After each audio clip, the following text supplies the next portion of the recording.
Почти 7 е, както обявихме и по-рано, дългосрочната прогноза за времето, като ни очаква Яна Чинкова. Яна. Добро утро отново! Дългосрочната прогноза е Баба Марта започва с променливо време и както ще покажем и от статия от Вестник Преса, пролет и зима се редуват през март. Аз ви предлагам първо, преди да започнем да си говорим. Аз чета още едно. Капризите на Баба Марта от минус 8 градуса до плюс 22. На женския празник няма изненада, ще вали сняг. Не бих казала. Ти отрече по-рано сега. Ще вали сняг. Да, както ви казах и вчера, мисля, че си говорихме точно това.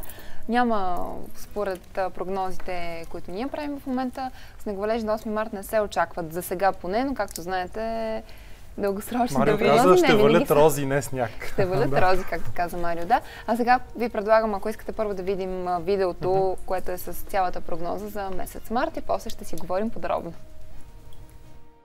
Баба Марта ще дойде с променливо време.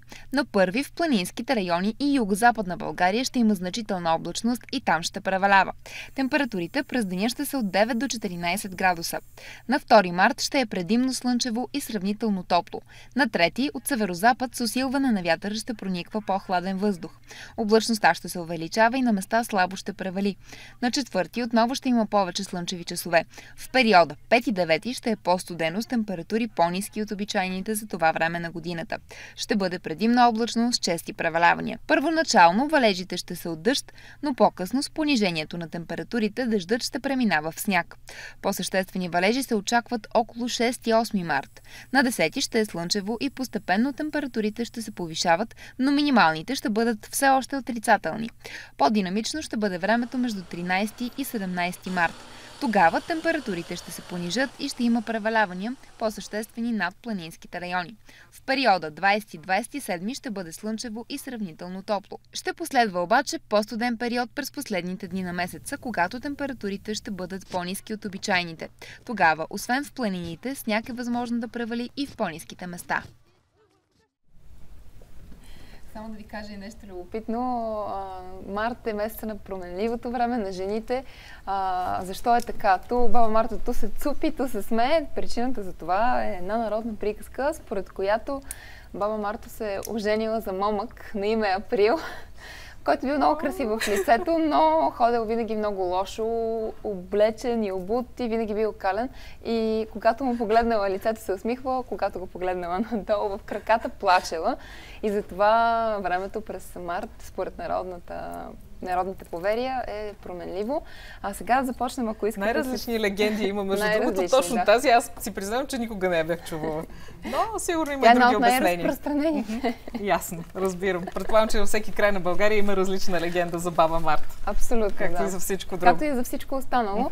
Сега ви предлагам, ако искате да започнем с времето през почивните дни. Да, много хора ще пътуват, дали при роднини, дали в чужбина. Дали в Банско да се изнесат сега за ски. Но първо ще ви кажа общата прогноза и после ще ви кажа и по-подробно за Банско. В събота на 28, когато е последния ден от този месец февруари, минималните температури се очаква да бъдат между 4 и 9 градуса, максималните между 9 и 14 градуса. Ще има на места съвсем слаби превалявания от дъжд. В неделя минималните температури ще бъдат подобни от 3 до 8 градуса.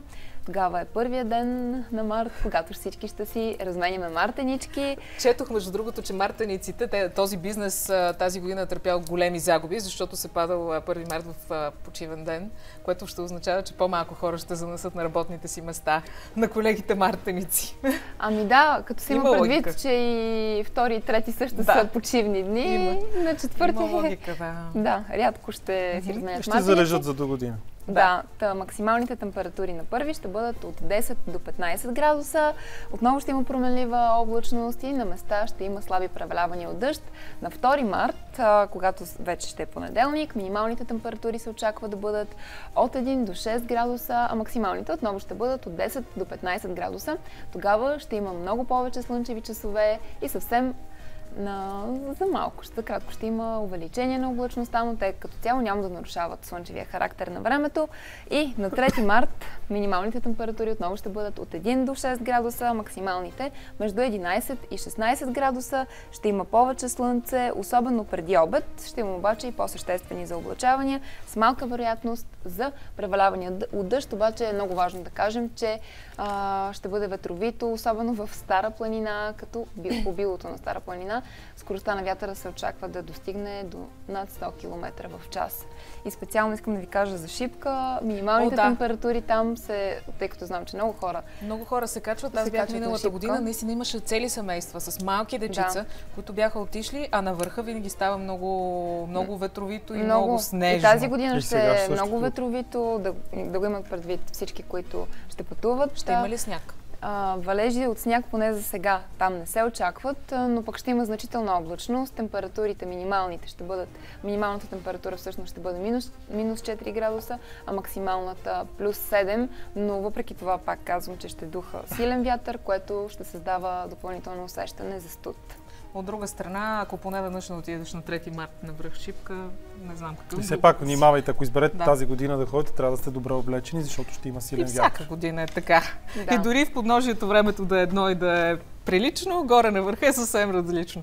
Така е, да. Ако искате сега и набързо ще ви кажа и за Банско, какво ще е времето специално през 4-те почивни дни, да, и за понеделник. Ще може ли Петър Стоянов добре да вижда Линдзи Вон, която се спуска по пистите, което той качва във Фейсбук още от вчера? Не много добре.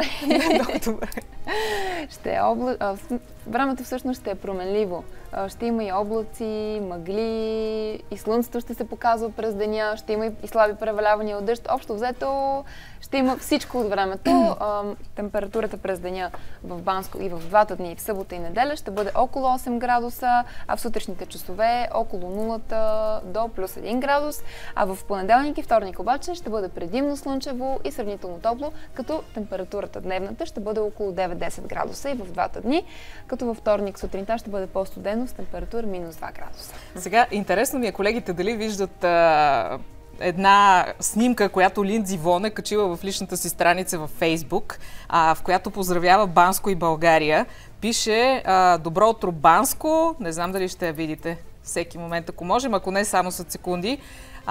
Банско, красива България, GoPro е написала Линдзи Вон. Не знам дали го виждате и дали ще можем да го покажем. От камера? Добре, нека да е моят телефон. Да, аз не съм изключен. Или не може според да мен. се... Не, мисля, че Асен Иванов обърква нещата. Асен изключи твоя таблет. Асен Иванов днес успя да изгони Симо. Симо отиде на Банско само и само мир да има. Така, дали виждате? Ела да, Асене. Ела да изключим този. Значи, всеки път едно и също. Добро утро. Разбира се. Дай да изключим това, за да покажем снимката. Съжалявам, колеги, че така ви изненадах, но в края на кращата нека да сме актуални колкото можем повече. Добре, аз Симо го изгоних сега. И така Асен дойде, може и да ви покажа и от Банско. Ето я снимката от Банско. Виждате, много красива снимка, ако трябва да сме честни. Къде е виждала Линдзи Вон такива хубави места, като тези в България? С такива мъже като Петър Стоянов.